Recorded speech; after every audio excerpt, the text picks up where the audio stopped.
wal akhwat rahimani wa rahimakumullah. Alhamdulillah, kita bersyukur kepada Allah Azza wa Jalla yang memberikan kepada kita kesempatan di malam hari ini untuk bisa berkumpul melanjutkan kajian kitab Syarah Al-Arba'in An-Nawawiyah karya Syekh Shalih Al-Fauzan hafizahullah taala. Kita masih dalam penjelasan hadis yang ke-7. Iya, hadis yang ke-7 tentang nasihat. Bahwasanya Nabi sallallahu alaihi wasallam menyebutkan dalam hadis Abu Ruqayyah Tamim bin Aus Ad-Dari radhiyallahu an, ad-dinu an-nasihah. Sesungguhnya agama itu adalah nasihat. Baik, silakan lanjutkan. Siapa yang baca? Qala Syekh Shalih Al-Fauzan. Qala Syekh Shalih Al-Fauzan rahimahullahu ta'ala, hadhihi an-nasihatu li kitabillahi azza wa jalla. Awalan an ta'taqida annahu kalamullahi haqiqatan. Thaniyan an tata'allamahu. Thalithan an tukthira min tilawatihi. Rabi'an an tatadabbarahu. Fala yakfi an taqra'ahu duna ma'rifati ma'anihi wa tafsirihi. Khamisan an ta'mala bihi. Wa dhalika li'anna al-ilma min ghairi amalin la yafiduka syai'an. Afada yufidu. La afada yufiduka syai'an. Walau kanat min aktsarin nasi walau kunta min aktsarin nasi hifdzan lil Qur'ani wa aktsaran nasi hifdzan. Dia mansub sebagai apa itu? Walau kunta min aktsarin nasi hifdzan. Khabar kan. Enggak. Hifdzan itu kan mansub. Dalam khabar itu pembahasannya di marfu'at. Tamyiz, ahsan. Sebagai at-tamyiz. Barakallahu fik. Lanjut. Wa aktsarun nasi tilawatan lil Qur'an ma dama annaka la ta'malu bihi falasta nasihan li kitabillahi azza wa jalla bal takunu ghasyan li kitabillahi azza wa jalla. Baik, masyaallah. Kata Syekh Shalih Al-Fauzan hafizahullah taala, hadhihi an-nasihatu li kitabillahi azza wa jalla. Inilah merupakan nasihat untuk Al-Quran, untuk kitabnya Allah Azza wa Jalla. Yaitu kata beliau yang pertama, anta antaqida annahu kalamullahi haqiqatan. Kau meyakini bahwasanya Al-Quran itu adalah kalamullahi secara hakikat, bukan majaz, bukan ta'bir, bukan ibarah, tapi dia adalah kalamullahi secara hakikat, Allah yang berbicara dengannya dan bukan suaranya Jibril, bukan ucapannya Jibril, bukan ucapannya Rasulullah sallallahu alaihi wasallam. Iya. Thaniyan, yang kedua, an tata'allamahu. Yang kedua, bentuk nasihat untuk Al-Quran adalah seorang mempelajarinya. Maka seharusnya seorang muslim itu dia semangat untuk mempelajari Al-Quran. Sepanjang dia mempelajari Al-Quran, maka dia telah mewujudkan nasihat untuk Al-Quran. Karena agama ini adalah nasihat, kata Rasulullah. Dan nasihat untuk Al-Quran adalah dengan cara mempelajarinya. Iya. Dan mempelajari Al-Quran itu bukan kewajiban orang-orang yang duduk di pesantren saja. Semuanya berkewajiban. Yang pedagang, pebisnis, yang kecil, yang tua, pegawai swasta, pegawai negeri, semuanya wajib mempelajari Al-Quran sesuai dengan kapasitasnya, sesuai dengan waktu yang dia miliki. Dia hanya memiliki waktu malam hari untuk belajar Al-Quran, wajib bagi dia belajar Al-Quran. Dan pelajaran Al-Quran itu banyak cakupannya, bisa mempelajari tata cara pengucapannya, mempelajari tajwidnya, mempelajari terjemahannya, mempelajari tafsirnya, mempelajari faidah-faidahnya, banyak cakupannya. Yang paling intinya, yang paling wajibnya adalah bagaimana setiap muslim mempelajari tata cara pengucapan yang benar dari Al-Quran itu. Itu wajib bagi semua. Bukan cuma orang-orang yang duduk di pesantren saja. Wajib setiap muslim untuk bisa membaca Al-Quran dengan baik dan benar, sesuai dengan apa yang pernah diucapkan, sesuai dengan bacaan Rasulullah sallallahu alaihi wasallam. Karenanya Rasulullah sallallahu alaihi wasallam bersabda, "Al-qira'atu sunnatun muttaba'ah." Bacaan Al-Quran itu adalah sunnah yang harus diikuti. Cara mengikutinya adalah seorang membaca kepada gurunya. Yang kita tahu guru kita itu membaca Al-Quran dari gurunya juga. Terus bersambung kepada Rasulullah sallallahu alaihi wasallam. Maka ada ceritanya seorang itu belajar Al-Quran dengan dirinya sendiri. Tidak ada ceritanya. Dia harus mempelajari Al-Quran dari seorang guru. Dan dia tahu gurunya itu belajar dari gurunya. Kemudian terus berlanjut sampai para sahabat dan Nabi sallallahu alaihi wasallam. Iya. Kemudian yang ketiga, antuktsara min tilawatihi. Bentuk nasihat kepada Al-Quran adalah seorang memperbanyak dari membacanya, tilawahnya. Iya. Dan setiap dari kita untuk membaca Al-Quran ini sesuai dengan porsi yang masing-masing. Kalau kita hanya mampu membaca setiap hari 1 lembar, sudah. Itu jauh lebih baik daripada tidak sama sekali.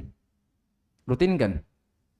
Kalau hanya mampu untuk membaca 1 lembar, 2 lembar, 3 lembar setiap harinya, tidak jadi masalah. Yang penting ada yang dibaca setiap harinya. Ahabbul a'mali ilallahi azza wa jalla adwamuhu wa in qalla. Hadits Aisyah radhiyallahu anha.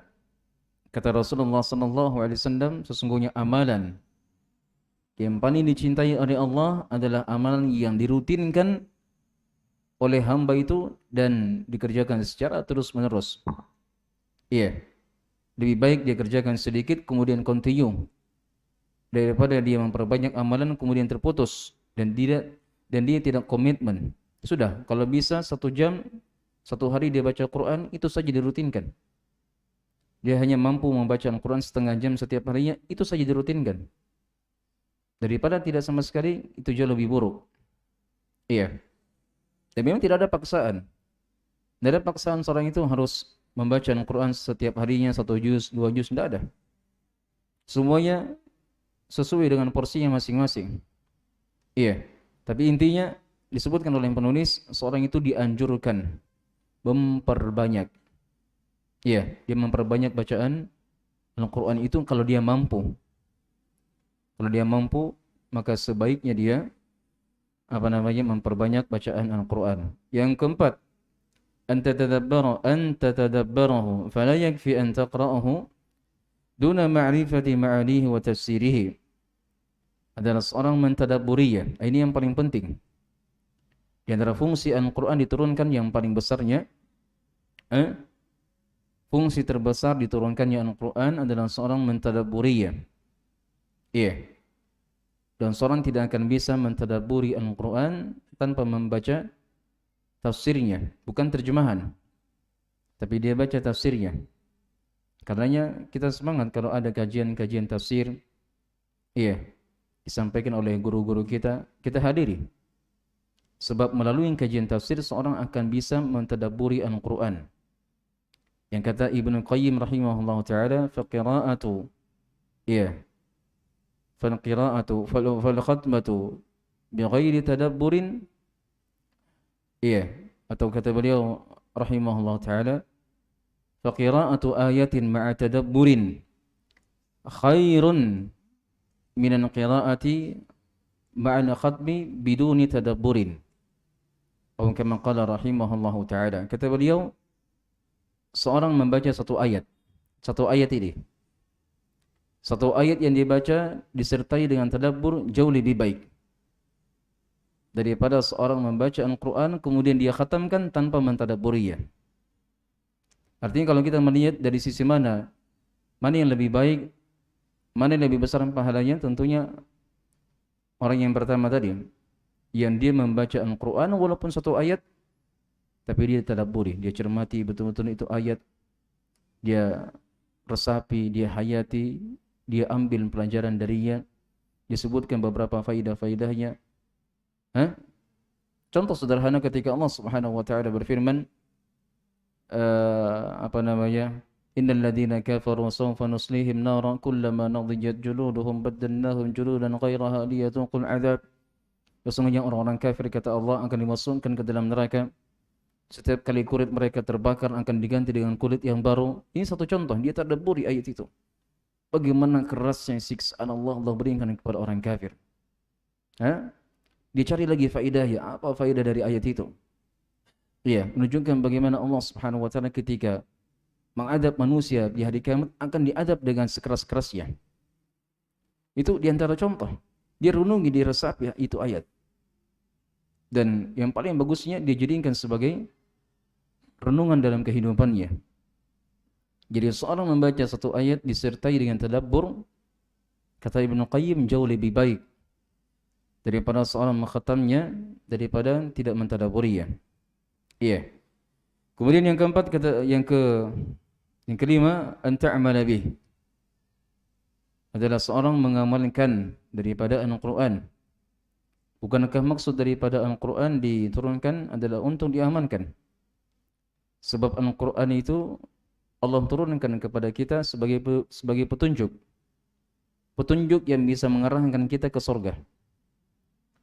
Sebab sejatinya kita itu tidak tahu jalan mengarah kepada surga. Kita semuanya sedang melakukan sebuah perjalanan. Perjalanan itu butuh petunjuk dan pedoman. Ibaratnya seorang tersesat dalam hutan, ya. Orang yang tersesat dalam hutan, apa yang harus dicari? Pegangan, petunjuk, pedoman. Agar supaya dia bisa terarahkan kepada jalan yang benar. Oh, ini timur. Oh, timur ini saya bisa akan mendapatkan sungai. Oh, timur ini saya akan bisa keluar dari hutan ini. Dia bisa mendapatkan tempat tujuannya. Sama halnya ketika kita di dunia, kita butuh petunjuk dan pedoman. Pedoman untuk kaum muslimin cuma satu. Iya. Atau dua, Al-Quran dan Sunnah Rasulullah SAW. Maka dibaca dan dipelajari dan diamankan. Sebab tidak ada faedahnya ketika seorang hanya pandai membacanya, kemudian tidak terwujudkan dengan amalan. Tidak ada faedahnya. Maka usahakan satu hari ada satu ayat yang kita amalkan. Ada satu ayat yang kita amalkan. Sudah diamalkan, dirutinkan, tambah lagi satu ayat. Iya. Sudah diamalkan dua ayat, kemudian cari lagi ayat yang belum diamalkan. Kemudian amalkan. Diamalkan sudah ayat ketiga, amalkan di ayat keempat. Cari terus. Iya. Tinggal lihat saja, apa saja ayat-ayat yang belum kita amalkan, kita coba. Kita berusaha untuk mengamalkannya. Dan saya mengajak kepada semuanya, marilah kita lihat ayat-ayat yang belum kita amalkan dalam kehidupan sehari-hari. Semakin banyak amalan kita, semakin bagus. Dan semakin kita mewujudkan nasihat untuk Al-Quran. Jelas, ya? Baik. Kemudian kata penulis hafizahullah ta'ala, وَذَلِكَ لِأَنَّ الْعِلْمَ مِنْ غَيْرِ عَمَلٍ لَا يُفِيدُكَ شَيْئًا. Demikianlah bahwa ilmu tanpa amalan sama sekali tidak akan memberikan manfaat kepadamu sama sekali. Tidak bermanfaat, tidak memberikan faedah, dan tidak bernilai sama sekali. Iya. Walau kunta min aktsarin nasi hifdhan lil Qur'an, walaupun engkau punya banyak hafalan Quran, semuanya tidak berguna dan akan dikali nol. Iya, ketika hafalan itu tidak membuahkan suatu amalan. Punya hafalan Quran tapi jelek akhlaknya, dikali nol. Punya hafalan Quran tapi jelek perangainya, dikali nol. Punya hafalan Quran tapi durhaka sama orang tua, tidak ada manfaatnya. Punya hafalan Quran tapi jelek sama tetangganya, juga tidak ada manfaatnya. Punya hafalan Quran tapi jelek bersama keluarga, istri dan anak-anaknya, tidak bermanfaat juga. Jadi tidak ada manfaatnya. Ketika seorang dia memiliki hafalan Quran kemudian tidak membuahkan amalan. Wa aktsarin nasi tilawatan al-Quran. Walaupun engkau memiliki banyak dari bacaan Al-Quran, rajin baca Quran, tapi na'udzubillah, orang malas bertemu dengan dirinya. Iya, orang malas bertemu dengan orang seperti itu. Bagus bacaannya, menjadi imam, kemudian rajin baca Quran, punya hafalan Quran, tapi kita tahu, oh ini orang, saya malas ketemu dengan dirinya. Kenapa? Jelek sekali akhlaknya. Suka menggibah, suka namimah, suka begini, suka begini. Na'udzubillah, jangan sampai kita seperti itu. Jangan sampai kita menjadi contoh buruk untuk orang lain. Iya. Jangan sampai kita menjadi contoh buruk untuk orang lain. Maksudnya apa? Maksudnya jangan sampai kita itu dijadikan jadikan contoh yang tidak baik untuk orang lain. Kamu jangan seperti si Anu.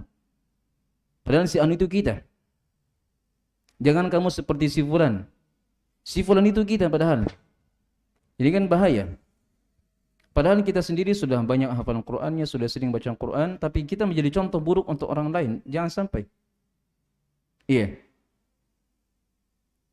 Kemudian kata beliau, "Madama annaka la ta'malu bih, falasta nasihan li kitabillahi 'azza wa jalla, bal takunu ghashan li kitabillahi 'azza wa jalla." Maka engkau tidak dianggap sebagai orang yang menasihati, berlaku tulus kepada kitabnya Allah, ketika engkau tidak mengamalkannya.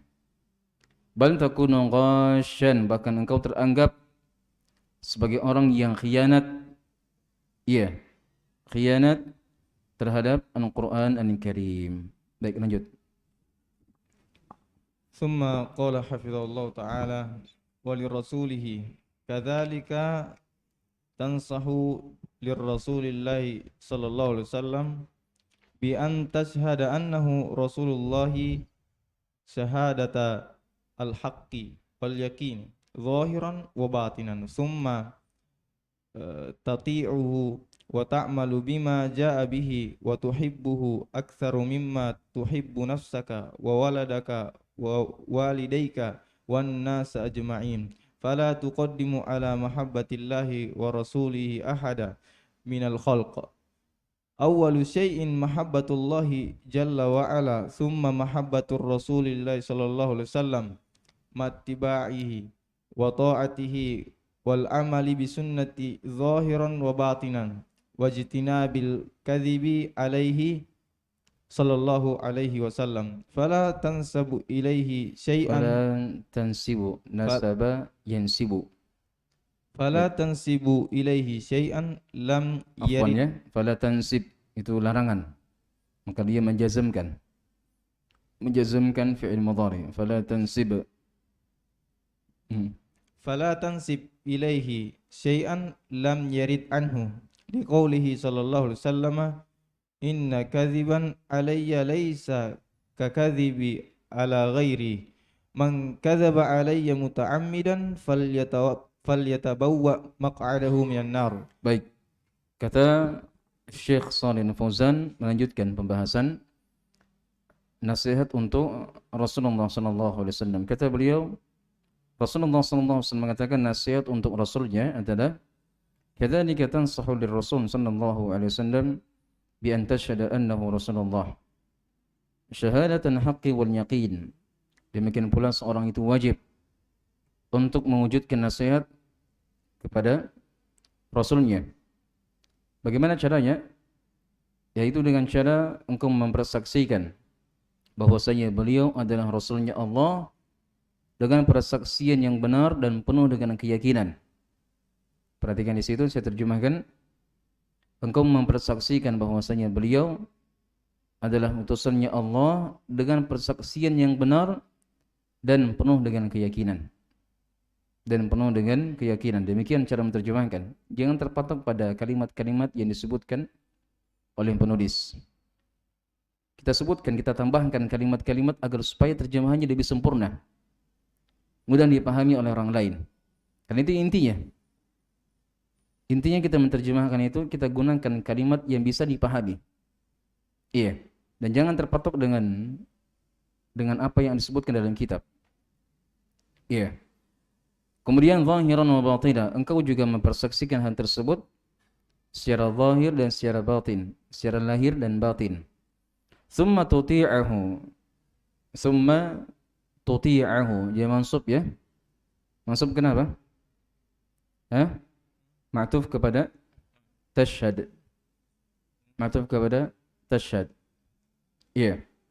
thumma tuti'ahu wa ta'mal bima ja'a bih. Kemudian engkau juga mentaatinya dan mengamankan semua apa yang beliau bawa.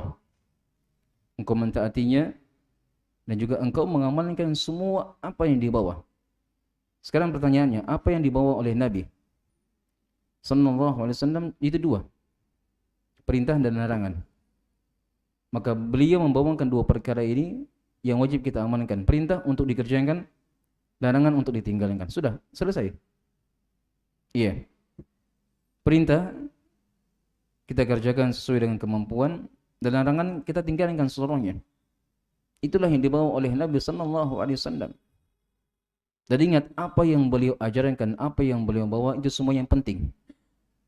Semuanya penting dan urgent dalam agama. Maka jangan seorang memilah-milih, oh ini pembahasan kayaknya kurang penting, Ji. Oh ini pembahasan akidah, tauhid ini penting. Jangan memilah-milih. Semuanya penting. Tapi yang dari yang penting itu ada yang paling penting. Ingat ya.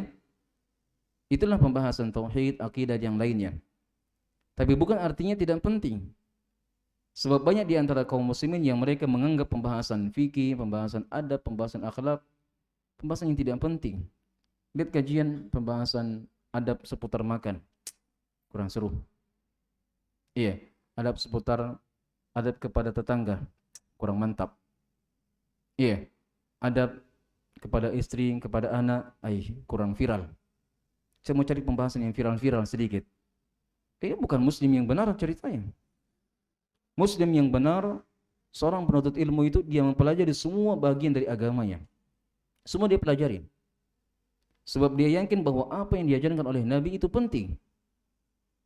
Penyakit yang terjangkiti oleh penuntut ilmu zaman sekarang adalah mereka suka menganggap sepele dari apa yang diajarkan oleh Nabi sallallahu alaihi wasallam. Ketika lihat pembahasan fikih, nanti bisa fikih kurang penting itu. Saya penting dulu belajar tauhid, belajar akidah. Kita tidak katakan tauhid dan akidah tidak penting, tapi jangan sepelekan pembahasan fikih, itu penting juga. Pelajari, amankan. Jelas ya? Sengaja saya ucapkan seperti ini karena banyak yang terjangkiti dengan penyakit demikian. Banyak sekali. Iya. Dan anehnya yang seperti ini orang-orang yang sudah kenal sunnah, orang yang sudah belajar lama. Itu aneh ya. Tapi bukan di sini ya, ada sebagian daerah saya melihat demikian keadaannya. Kita bukakan kajian adab, Masya Allah. Iya, kurang perhatian. Kurang perhatian. Tapi kalau kita ajarkan tentang akidah, Masya Allah banyak yang hadir. Ini tidak boleh sebenarnya. Sudah yakini sekarang bahwa apa yang didatangkan oleh Nabi sallallahu alaihi wasallam semuanya penting, wajib dipelajari, wajib diamalkan. Sampai sekalipun dalam pembahasan adab. Adab tentang makan, adab tentang minum, adab bertamu, adab menjamu tamu, adab apapun itu. Dipelajari semuanya. Coba perhatikan di sini. Bentuk menasihati Rasul sallallahu alaihi wasallam adalah seorang mengikuti dari semua ajarannya. Dan saya katakan tadi bahwa beliau mengajarkan dua perkara, perintah dan larangan. Itu yang beliau bawa.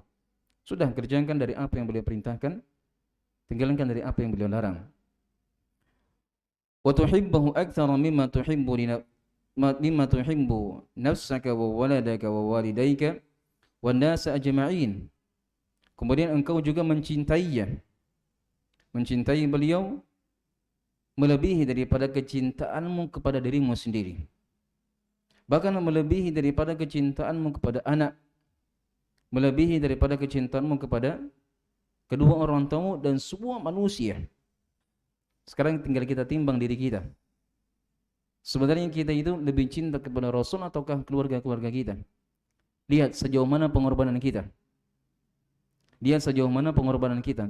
Kalau kita lebih cenderung rela mencintai anak, kemudian mengorbankan sunnah Nabi, itu menandakan bahwasanya cintanya kita kepada Nabi masih kurang. Iya, masih kurang.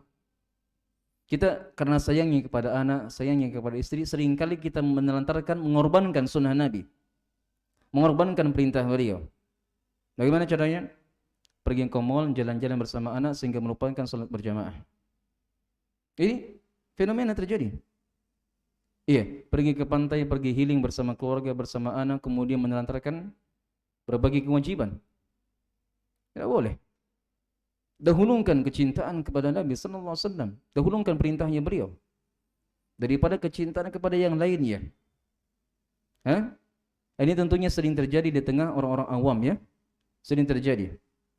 Mereka lebih cinta kepada keluarganya melebihi daripada kecintaan mereka kepada keluarga, kepada anak dan kepada istri. Nasallallahu alaihi wasallam. Dan itu adalah bentuk tidak mewujudkan nasihat untuk Rasulullah sallallahu alaihi wasallam. Iya. Fala tuqaddim ala mahabbatillahi wa rasulihi ahadan minal khalqi. Maka jangan sekali-kali engkau mendahulukan atas cinta mendahulukan seseorang. Diterjemahkan, maka janganlah sampai ada di antara kalian yang mendahulukan kecintaannya kepada seseorang melebihi daripada kecintaannya kepada Allah dan Rasulnya. Jangan sampai terjadi.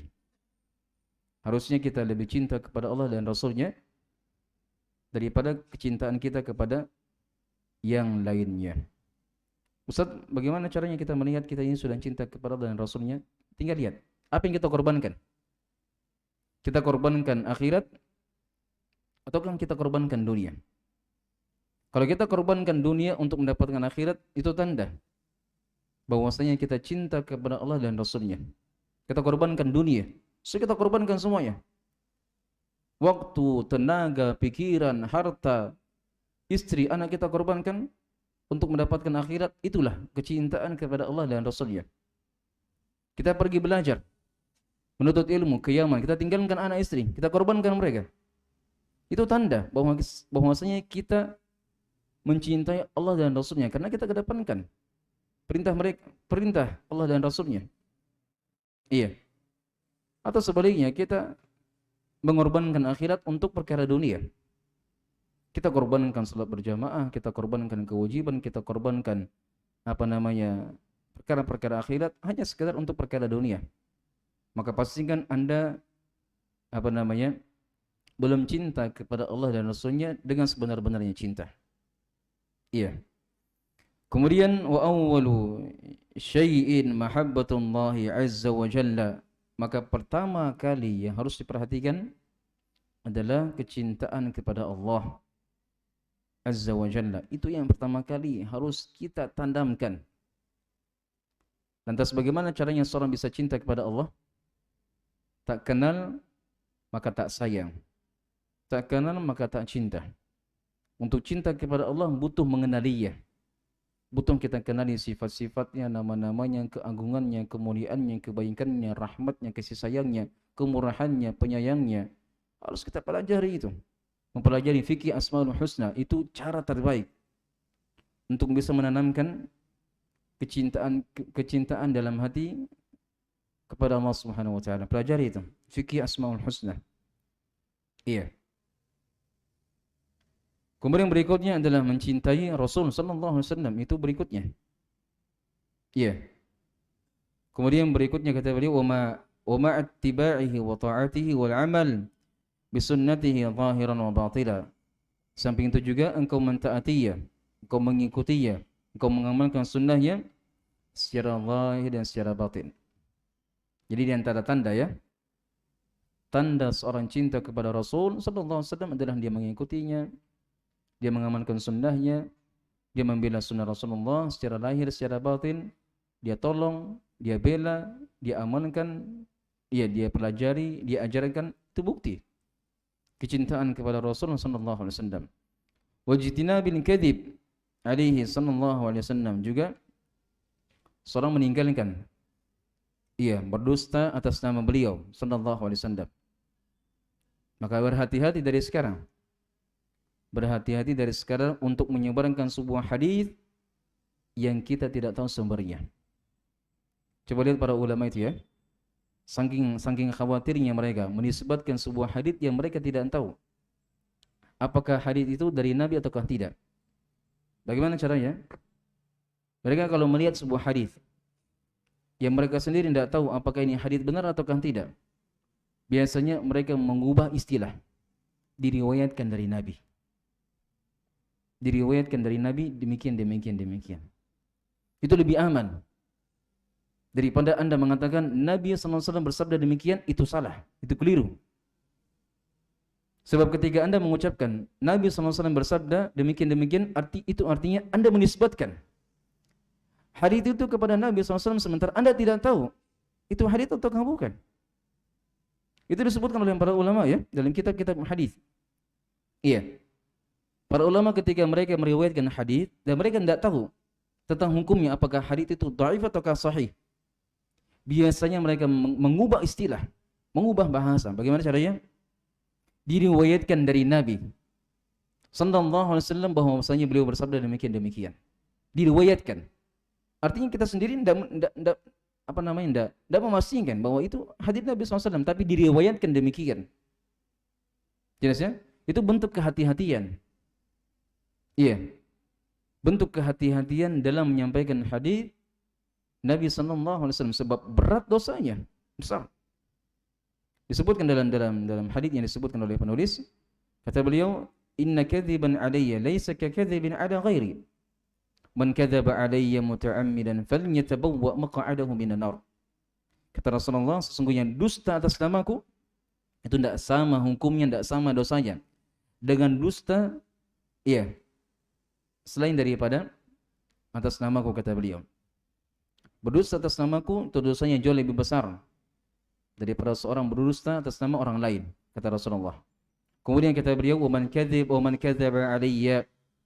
Barang siapa yang dia berdusta atas namaku, dia ucapkan hadis, dia sebarkan hadis, dia sampaikan hadis, dia sandarkan kepada Nabi sallallahu alaihi wasallam, kemudian ternyata itu bukan hadis. Itu bukan hadis. Yang paling sering terjadi di mana ini? Di media sosial, broadcast, disebarkan broadcast. Siapa yang mengamankan hadis Nabi demikian akan mendapatkan pahala demikian. Kemudian tidak ada rujukannya, tidak ada sumbernya, itu indikasi bahwa hadisnya palsu, itu hadis palsu. Untuk mendapatkan broadcast di WhatsApp, Telegram, Instagram, dimanapun itu, ada menyebutkan hadis, tidak ada sahabatnya, tidak ada sumbernya, tidak ada nomor hadisnya, sudah itu indikasi. Dan hadisnya nafasnya nafas mustahil, bahasa mustahil. Siapa yang mengamalkan dalam kehidupannya walaupun satu kali, dia akan mendapatkan pahala demikian. Itu indikasi sudah bahwa hadisnya tidak benar. Maka jangan disebarkan. Kapan Anda menyebarkan, Anda termasuk orang yang berdusta atas Nabi sallallahu alaihi wasallam. Jangan. Jelas ya? Itu sering terjadi. Iya. Bahkan terakhir saya ngisi di BTP ya. Saya ngisi di BTP, ada salah seorang teman memperlihatkan kepada saya, "Ustaz, ini ada broadcast tersebar di media sosial. Masuk ke WhatsApp-nya. Disebutkan katanya hadis itu tidak ada sahabatnya, tidak ada sumbernya, tidak ada rujukannya, tidak ada imam yang meriwayatkan." Sudah saya bilang ini pasti hadis dhaif, ini hadis palsu. Sebab dari gaya bahasanya juga sangat-sangat mustahil. Kalau Anda salah ingat, itu disebutkan barang siapa yang mengamalkan walaupun satu kali dalam seumur hidupnya, katanya, membaca zikir ini, banyak zikirnya, dia akan mendapatkan pahala, disebutkan pahala banyak sekali. Sudah itu tanda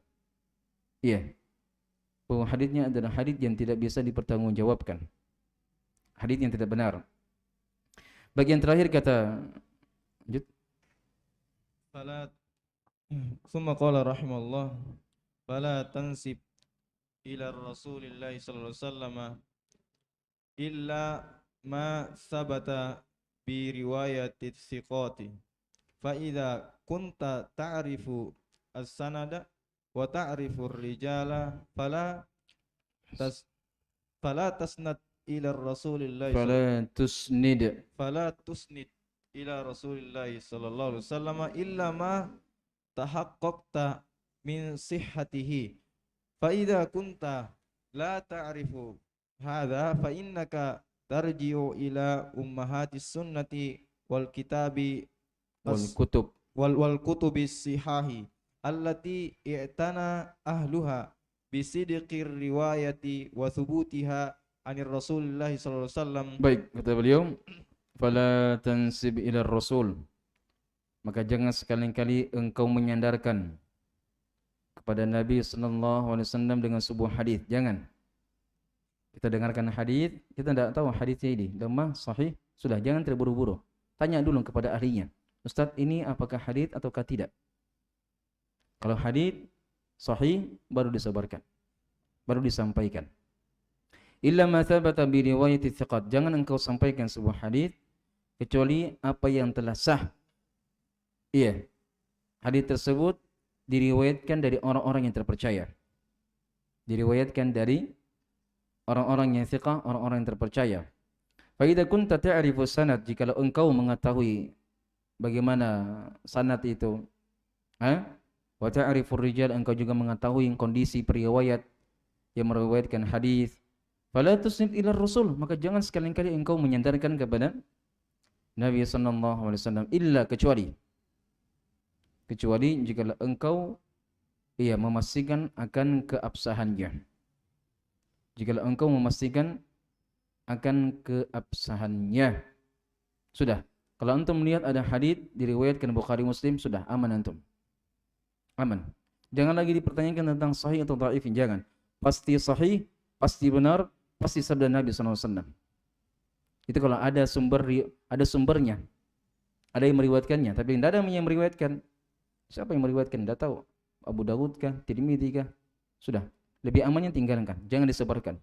Sampai Anda mengetahui dengan cara bertanya kepada ahlinya, setelah dijawab baru Anda sebarkan. Iya. Sebab bahaya ketika kita tidak tahu itu hadis atau bukan, kita sebarkan.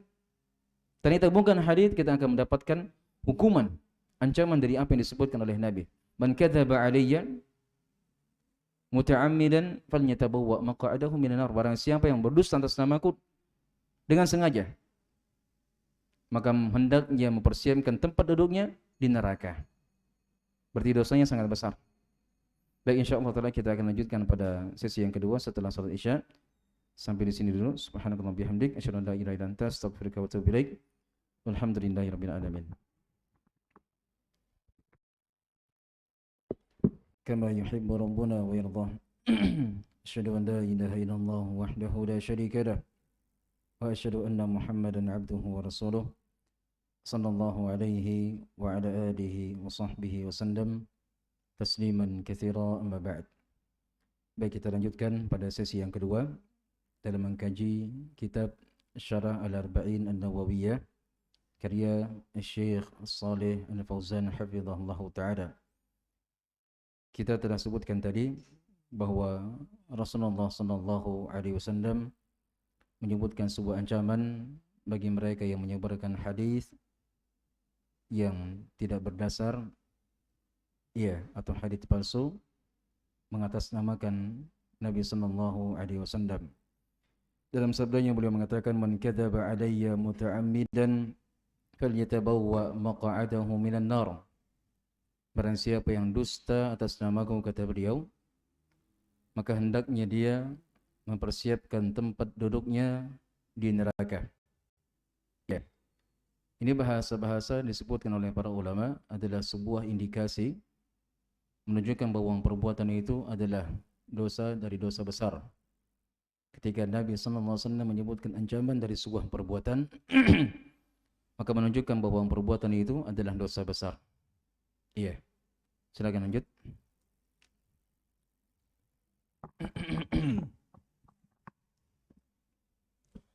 Summa qala hafizahullah ta'ala fala tansibu ila Rasulillah sallallahu alaihi wasallam illa ma sabata bi riwayati thiqati fa idza kunta ta'rifus sanada.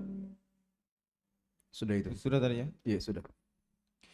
Walaisal muradu mujarrada hifdzil hadisi duna fahmi ma'aniha, bal la budda an tafhama al ma'ani min ajli an ta'mala biha li'annahu wa anta la ta'rifu ma'aniha wa laysa laka an tafassira Fassara yufassiru. an tufassiraha min indika duna at-tasabbuti min ma'aniha. Baik. Kata penulis hafizahullah taala, walaysal muradu, bukanlah maksud daripada hadis itu adalah seorang mujarradu hifdzil ahadits, hanya sekedar menghafalkannya, bukan maksudnya. Bukan itu intinya. Seorang tahu hadis kemudian dia hafalkan hadis, bukan itu intinya. Sebab itu hanya sekedar sarana. Intinya adalah seorang mengamalkan dari apa yang dia ketahui dari hadis Nabi sallallahu alaihi wasallam, itu intinya. Iya, kata beliau, walaysal muradu mujarrada hifdzil ahadits duna fahmi ma'aniha. Bukanlah maksudnya seorang itu hanya sekedar menghafalkan hadis-hadis tanpa memahami maknanya. Iya. Jadi selain daripada seorang dianjurkan untuk menghafalkan hadis, dan ini secara khusus bagi mereka yang seorang terpelajar, seorang khatib, penceramah, penuntut ilmu, sangat dianjurkan bagi mereka menghafalkan hadis, tapi bukan sekadar hafal. Dia harus tahu juga makna-maknanya. Dia harus paham tentang apa yang disampaikan oleh Nabi sallallahu alaihi wasallam. Harus tahu juga. Bal la budda an tafham al-ma'ani min ajli an ta'mala biha. Bahkan engkau harus, kata beliau, memahami makna-maknanya agar supaya engkau bisa mengamalkannya. Jadi dipahami maknanya agar supaya bisa diamalkan hadisnya. Li'annahu la yumkinu annaka ta'malu biha wa anta la ta'rifu ma'aniha. Karena tidak mungkin seorang akan mengamalkannya sementara dia tidak tahu maknanya. Bagaimana caranya? Sama seperti ini hadis ya. Ad-dinu an-nasiha, kata beliau. Agama itu adalah nasihat. Kita tidak tahu maknanya, bagaimana cara mau mengamalkan? Kan begitu ya? Kemudian para sahabat mengatakan, qulna ya Rasulullah, untuk siapa itu nasihat? Maka Nabi sallallahu alaihi wasallam menyebutkan maknanya, lillahi wa li kitabihi wa li rasulihi wa li a'immatil muslimina wa ammatihim. Kalau seorang hanya hafalkan hadis ini, kemudian tidak tahu maknanya, bagaimana cara mau mengamalkan? Kan begitu. Sekarang pertanyaannya, nasihat untuk Allah, apa maknanya? Itu maknanya akan diketahui dengan cara belajar. Nasihat untuk Rasulnya, bagaimana caranya? Itu akan diketahui tafsirannya dengan mempelajarinya, membaca kitab-kitab para ulama, menghadiri kajian-kajian. Nasihat untuk Al-Quran, apa maksudnya?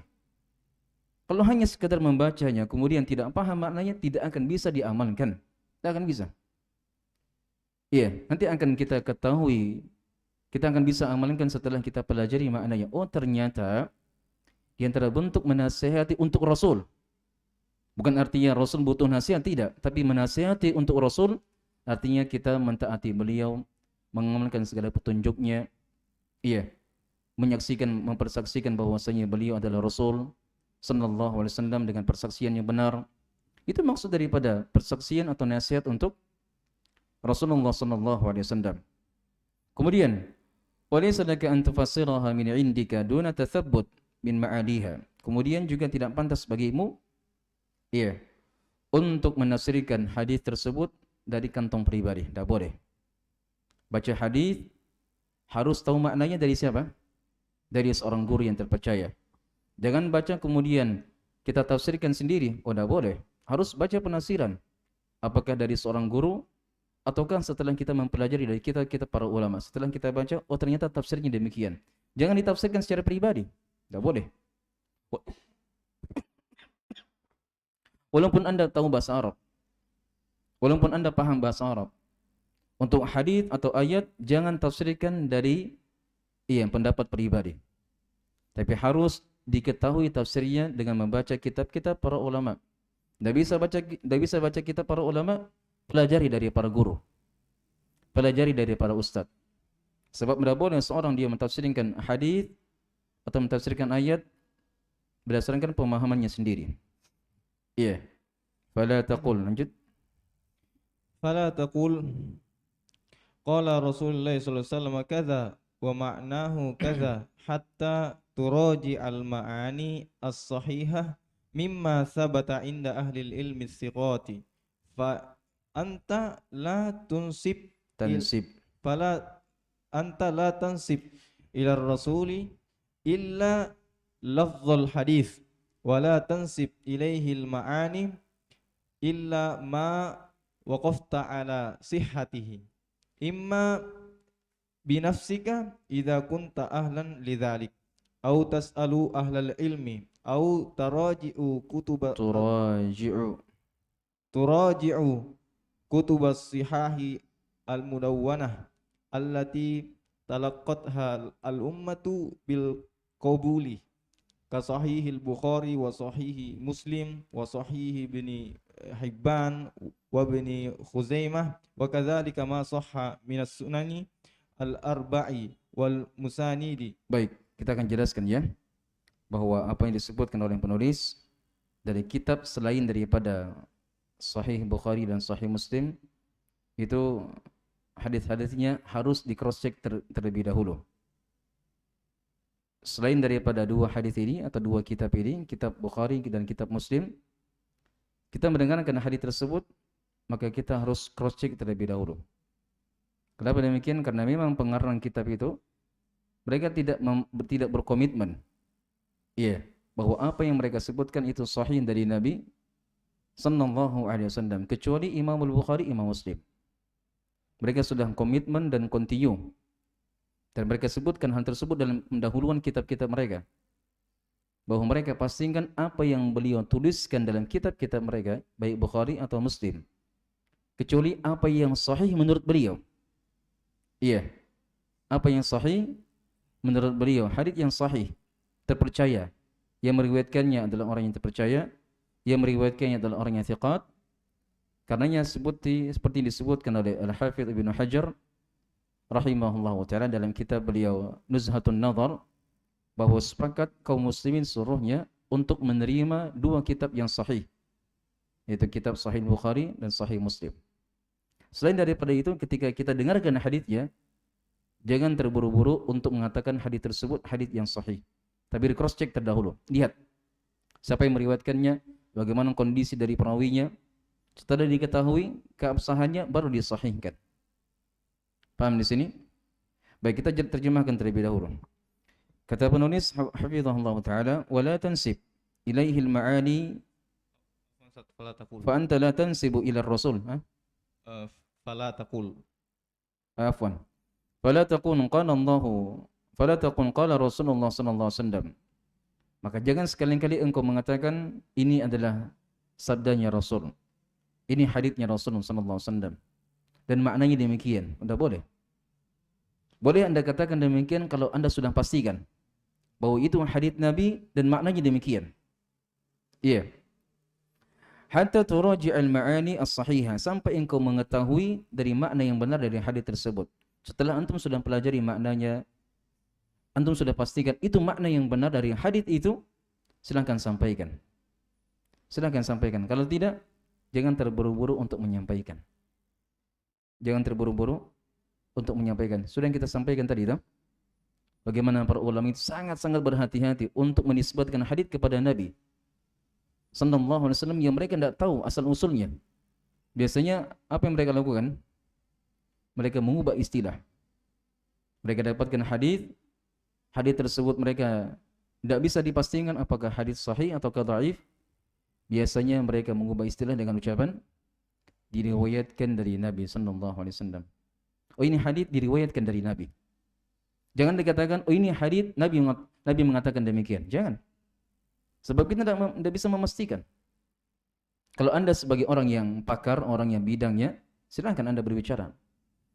Tapi kalau Anda bukan pakarnya, bukan di bidangnya dalam urusan hadis, Anda mendapatkan hadis, jangan terburu-buru menyampaikan ini adalah hadis. Kemudian kata beliau, mimma thabata 'inda ahli al-'ilmi wa thiqat, fa anta la tansibu ila ar-rasul illa lafdhul hadis. Maka engkau janganlah menisbatkan kepada Rasul sallallahu alaihi wasallam kecuali lafaz hadisnya saja. Maksudnya antum sudah hafalkan hadis ya. Silakan antum menisbatkan hal tersebut kepada Nabi, silakan. Tapi untuk maknanya jangan terlebih dahulu nisbatkan kepada Nabi. Sampai antum mengetahui maknanya apakah dari seorang guru ataukah antum baca sendiri dari penjelasannya para ulama. Bisa dibedakan? Bisa dibedakan di sini? Sekarang antum menghafal hadis.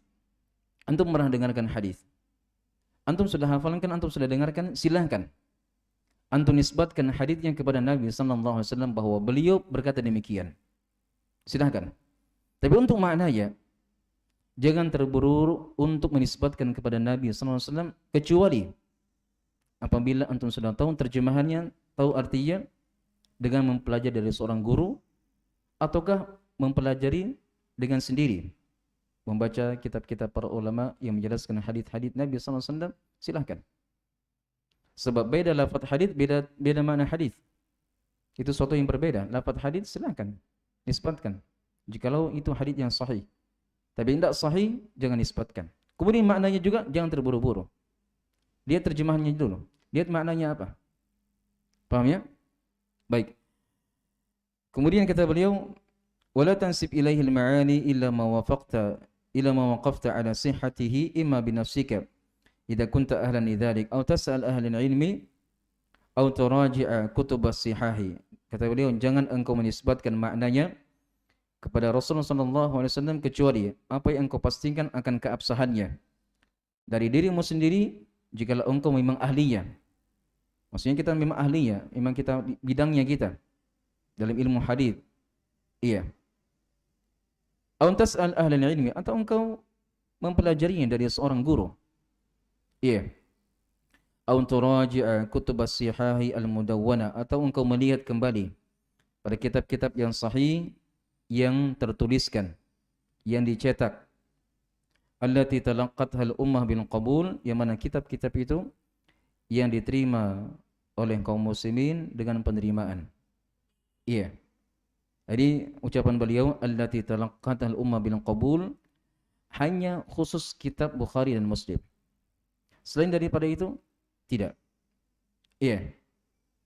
Selain daripada kitab itu kaum muslimin memang terima, tapi mereka untuk memastikan hadis yang diriwayatkan oleh Imam Abu Dawud At-Tirmidzi, mereka harus lihat sanad-sanadnya terlebih dahulu.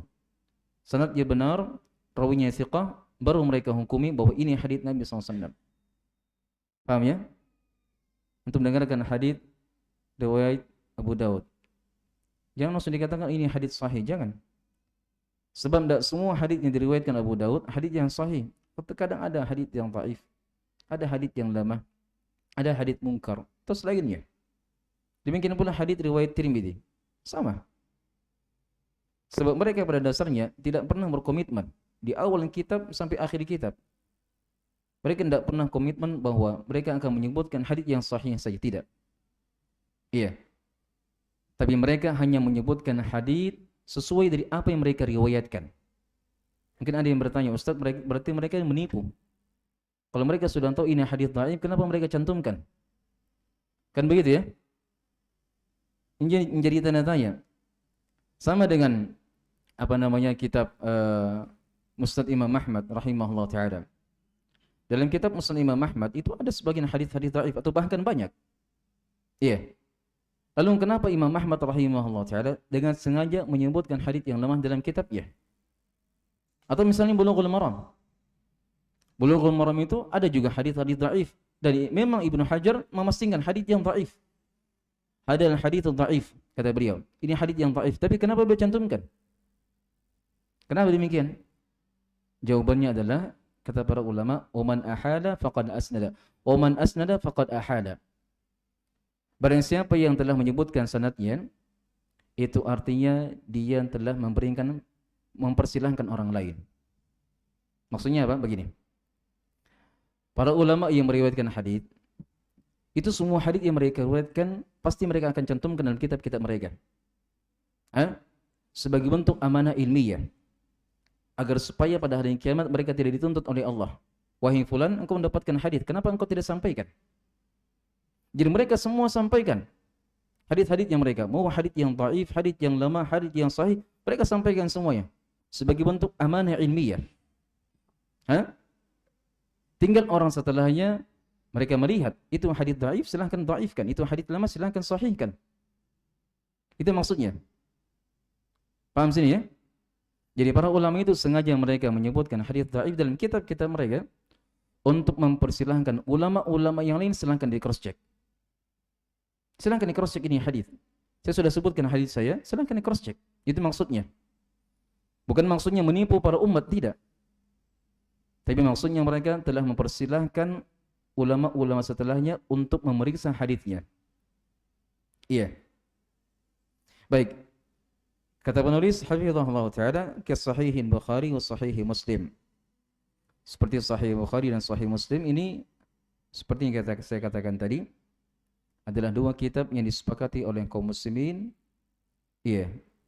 Adalah kitab yang paling sahih setelah Al-Qur'anul Karim, dan kaum muslimin dari masa dahulu hingga hari ini mereka sangat menerima semua hadis yang diriwayatkan oleh dua imam, baik Imam Al-Bukhari atau Imam Muslim. Iya. Wa sahih Ibnu Hibban atau sahih Ibnu Hibban atau sahih Ibnu Khuzaimah. Wa kadzalika ma sahha min as-sunan al-arba' wal masanid. Demikian pula hadis-hadis yang sahih dari kitab-kitab sunan yang 4. Kitab sunan yang 4 itu adalah kitab Sunan Abu Dawud, Sunan Tirmidzi, Sunan Ibnu Majah, Sunan An-Nasa'i. Iya. Itu disebut dengan kitab sunnah yang 4. Wal masanid, demikian pula kitab-kitab musnad. Seperti musnadnya siapa? Musnad Imam Ahmad rahimahullah ta'ala. Iya. Atau musnad Musnad Ibnu Abi Syaibah rahimahullah ta'ala, dan banyak lagi kitab-kitab musnad. Masahha sanaduhu ta'malu bih. Apa yang sahih dari hadis-hadis itu, maka silakan amankan. Wa tusniduhu ila Rasul sallallahu alaihi wasallam, hadhihi hiya an-nasihah di Rasulillah sallallahu alaihi wasallam. Dan silakan engkau sandarkan kepada Nabi. Sepanjang itu sahih, silakan sandarkan kepada beliau.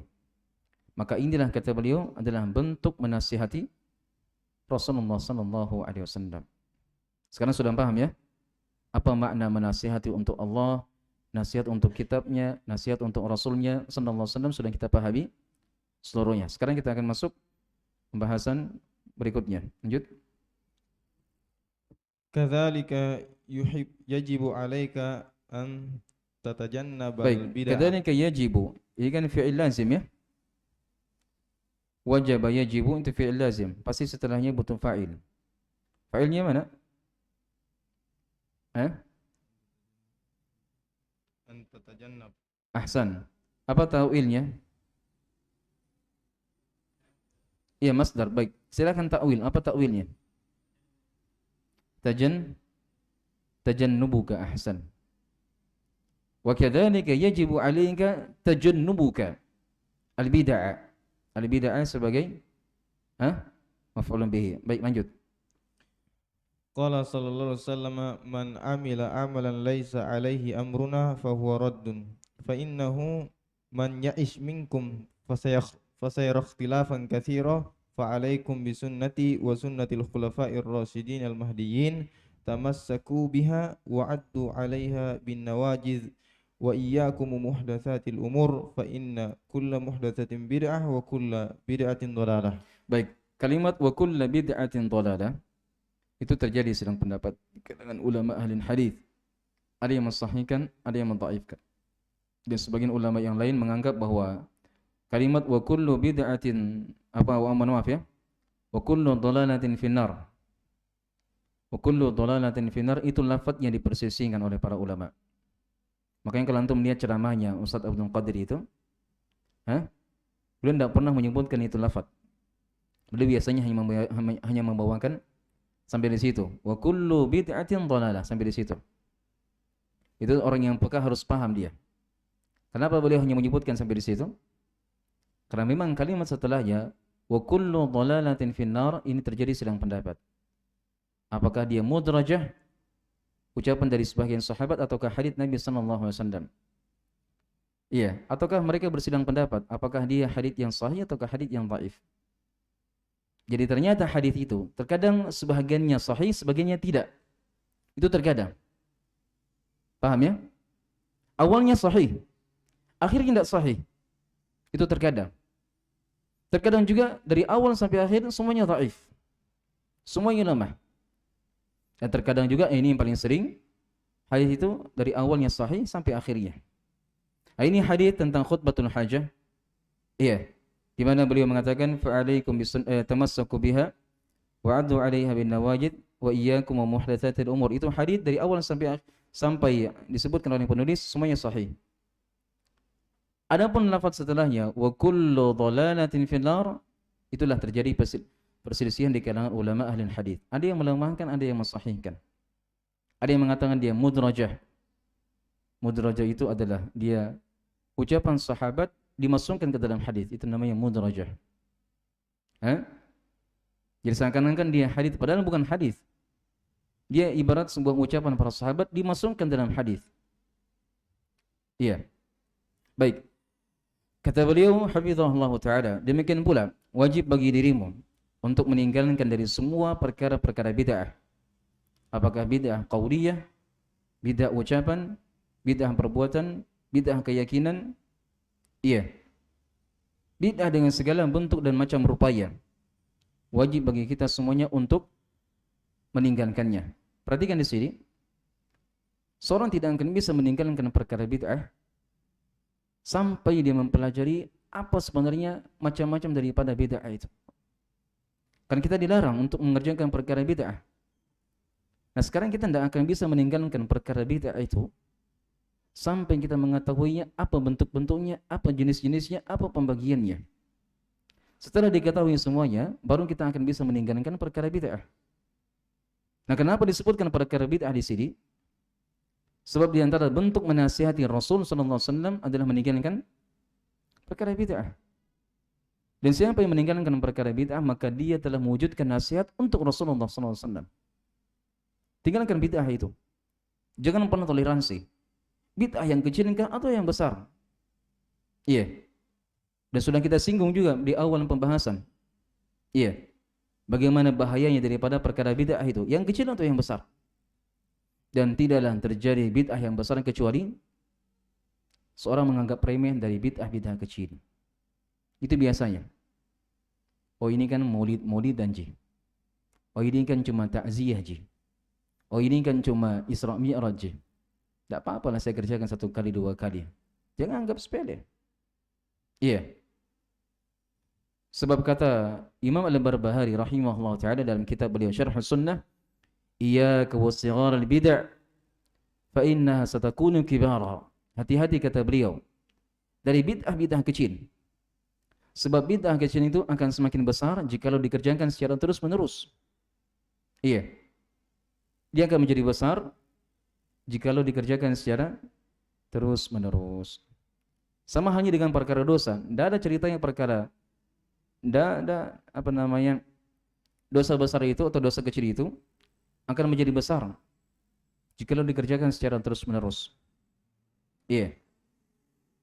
Kemudian kata penulis hafizahullah ta'ala membawakan hadis dari Nabi sallallahu alaihi wasallam, "Man 'amila 'amalan laisa 'alaihi amruna fa huwa rad." Hadis yang keberapa ini? Hadis yang keberapa? Jangan lihat. Ayo. Hadis yang ke 4 atau 3? Hadis yang kelima. Cocok nih.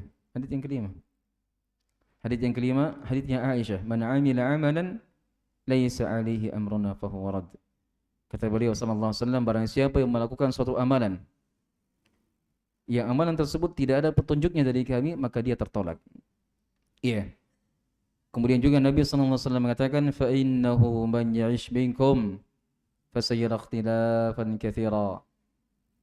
Sesungguhnya barang siapa yang hidup sepeninggalanku, maka dia pasti akan melihat perselisihan yang sangat banyak. Coba lihat, ini ada pelajaran yang bisa kita ambil dari hadis Nabi sallallahu alaihi wasallam. Ketika beliau menyebutkan bahwa di akhir zaman akan terjadi perselisihan yang sangat banyak. Ini kan sebuah problem. Dan biasanya Nabi sallallahu alaihi wasallam tidaklah menyebutkan sebuah problem kecuali beliau juga menyebutkan solusinya. Itulah bijaknya seorang guru. Sama halnya ketika Anda berceramah. Ketika Anda memberikan nasihat kepada keluarga, tetangga, karib kerabat, jangan sekadar menyebutkan sebuah permasalahan. Ini haram, tinggalkan ini, jauhi ini. Jangan cuma sampai di situ. Sebutkan ini haram, berikan solusinya. Itulah namanya orang yang bijak. Iya. Musik haram, sebutkan solusinya. Iya. Jangan cuma mengatakan tinggalkan saudaraku, ini musik haram. Jangan cuma dikatakan demikian. Tapi sebutkan solusinya, sebab kaum muslimin itu ketika mereka terjatuh dalam perkara yang haram, iya, mereka butuh solusi. Mereka butuh jalan keluar. Jangan cuma dikatakan musik haram kemudian kita berhenti sampai di situ. Jangan. Sebutkan solusinya. Oh, musik haram saudaraku, tinggalkan gitu. Lebih baik Anda dengarkan ini dan ini. Atau Anda dengarkan ini dan begini. Berikan solusinya. Atau minimalnya jangan langsung katakan haram. Saudaraku, ini tidak bagus. Ini kurang cocok bagi kita. Sebaiknya Anda tinggalkan, Anda kerjakan demikian-demikian. Dakwah dengan cara bijak, dengan cara hikmah. Sebagaimana Nabi SAW ketika menyebutkan sebuah problem, beliau tidak tinggal diam, tapi beliau juga sebutkan solusinya. فَإِنَّهُ مَنْ يَعِشْ مِنْكُمْ فَسَيَرَى اخْتِلَافًا كَثِيرًا. Barang siapa yang hidup sepeninggalanku, maka dia akan melihat perselisihan yang sangat banyak. Apakah Nabi sampai di situ? Tidak. Beliau sebutkan solusinya. Apa itu? فَعَلَيْكُمْ بِسُنَّتِي وَسُنَّةِ الْخُلَفَاءِ الرَّاشِدِينَ. Maka hendaknya kalian ketika terjadi perselisihan tetap berpegang teguh dengan sunnahku dan sunnahnya khulafa ar-rasyidin. Itulah solusi. Ketika terjadi perselisihan, langsung kembalikan kepada petunjuk beliau. Langsung kembalikan kepada sunnahnya para sahabat. Ketika Anda berceramah juga demikian. Menasihati orang tua, menasihati istri, menasihati anak. Silahkan sebutkan hukumnya. Ini haram anakku, ini haram istriku, ini haram suamiku. Iya. Tapi jangan lupa untuk menyebutkan solusinya. Iya. Nak jangki bergaul sama itu nak. Anak kurang bagus itu. Tidak bagus kita ajak berteman dengan dia. Lebih bagus kita berteman dengan ini. Demikian. Iya. Atau misalnya istri. Tapi sayangku jangki. Iya. Bergaul sama itu dan itu. Lebih baik kita bergaul dengan orang-orang begini dan begini. Contoh apa lagi? Contoh misalnya kita melarang dari orang tua. Pak, Ibu, jangki kerjakan demikian. Itu diharamkan oleh Allah. Jangan sampai di situ saja. Langsung berikan solusi. Lebih bagus kayaknya itu kita begini, Pak. Dan ingat, saya sudah sering ingatkan kepada semuanya, ketika Anda menasihati orang tua, jangan memberikan kesan Anda sedang menggurui. Tampilkan bahwasanya Anda sedang memberikan sebuah saran, sebuah nasihat. Iya. Sebab yang namanya orang tua itu, Allah sudah berikan tabiat kepada mereka tidak senang untuk digurui. Maka ketika Anda ingin memberikan nasihat, nasihat dengan cara yang baik. Nasihati dengan cara yang baik, dengan cara bijak. Bentuk bijak dalam berdakwah seperti yang kita sebutkan tadi. Sebutkan ini haram dan berikan solusinya. Baik. Kemudian kata Nabi SAW yang terakhir ini ya, kita tutup majelis kita. Kata beliau SAW, tamassaku biha wa adu 'alaiha bin nawajid. Hendaknya kalian berpegang teguh dengan sunnahku dan gigitlah sunnahku itu dengan gigi geraham kalian. Wa iyyakum wa muhdatsatil umur. Dan berhati-hati kalian dengan perkara-perkara baru. Fa inna kulla muhdatsatin bid'ah. Karena setiap perkara baru adalah bid'ah. Wa kullu bid'atin dhalalah, dan setiap bid'ah itu adalah kesesatan. Iya. Kata beliau yang terakhir, fatatajannabul bid'ah allati lam tarid wa lam tathbut 'anil Rasul sallallahu alaihi wasallam. Maka engkau tinggalkan semua perkara-perkara bid'ah yang tidak bersumber, yang tidak berdasar dari Nabi sallallahu alaihi wasallam, dan itu adalah bentuk nasihat kepada Rasul sallallahu alaihi wasallam. Baik, semoga dari apa yang kita sampaikan bermanfaat kepada semuanya. Mohon maaf atas segala kekurangan. Barakallahu fikum, jazakumullahu khairan. Subhanakallah bihamdik, asyhadu an la ilaha illa anta, astaghfiruka wa atubu ilaik. Assalamualaikum warahmatullahi wabarakatuh.